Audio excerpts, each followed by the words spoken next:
보니와 클라이드를 아시나요? 1930년대 대공황 시기에 연쇄 강도 살인을 벌인 유명한 범죄 커플입니다. 이 커플은 아직까지 유명해서 영화나 음악의 소재로 많이 사용되기도 했습니다. 대표적으로 1967년 아서펜 감독의 대표작 보니 앤 클라이드가 있습니다. 우리나라에서는 우리에게 내일은 없다라는 이름으로 개봉되었습니다. 이 외에도 많은 영화, 드라마에서 그들의 이야기가 사용되었습니다. 아직까지 잊혀지지 않는다는 것은 그만큼 그들의 스토리가 매력적이라는 것이겠죠. 당시에도 많은 사람들이 보니와 클라이드를 좋아했고 장례식에도 2만 명에 가까운 사람들이 찾아갔다고 합니다. 사람을 죽이고 강도짓을 하고 있지만 사람들은 그들을 좋아하니 정부 입장에서는 그들이 골칫거리였을 것입니다. 그래서 그들을 잡기 위해 온갖 방법을 강구합니다. 그리고 전직 텍사스 레인저였던 두 사람을 데리고 오는데 그 두 사람이 프랭크 해너와 매니 골트라는 사람입니다.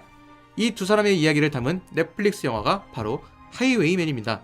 하이웨이맨은 공개 전부터 보니 앤 클라이드를 잡으려는 경찰의 이야기라는 점과 케빈 코스트너와 우디 헤럴슨의 만남으로 상당히 기대를 했던 영화입니다. 거기에 블라인드 사이드와 파운더를 연출한 존 리 행콕 감독의 연출 또한 기대되는 작품이었습니다. 우선 이 영화를 보기 위해서는 보니 앤 클라이드 이야기를 좀 아셔야 할 것 같습니다. 자세하게는 아니더라도 그들의 이야기를 모르는 분들은 아마 없으실 겁니다.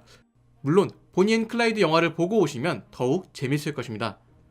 영화에서는 보니 앤 클라이드가 거의 등장하지 않습니다. 그저 인물의 대화나 누군가가 목격하는 장면으로서 잠깐 등장합니다. 추측하건대 보니와 클라이드의 이야기를 모른 상태에서 영화를 본다면 조금 답답하게 느껴질 수도 있습니다. 그리고 영화를 다 본 뒤에 그들의 이야기가 다시금 궁금해질 것입니다. 이미 보신 분들이라면 하이웨이맨을 보고 나서 보니 앤 클라이드를 다시 보고 싶다 라는 생각이 들 것입니다.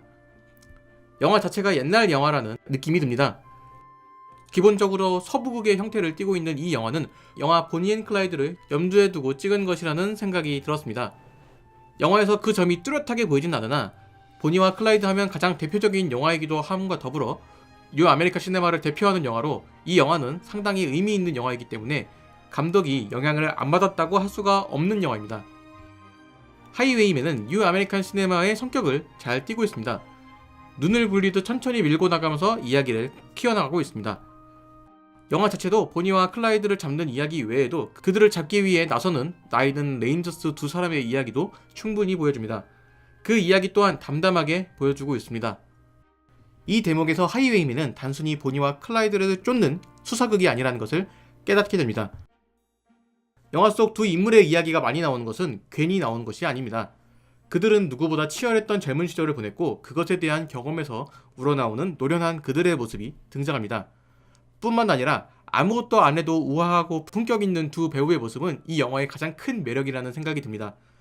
그들의 얼굴에서 느껴지는 인생의 굴곡들이 이 영화에도 잘 반영되어 있습니다. 한마디로 이 영화는 상당히 클래식한 영화입니다. 영화 스타일, 배경, 캐릭터, 나이까지 많은 시간이 지난 것들입니다.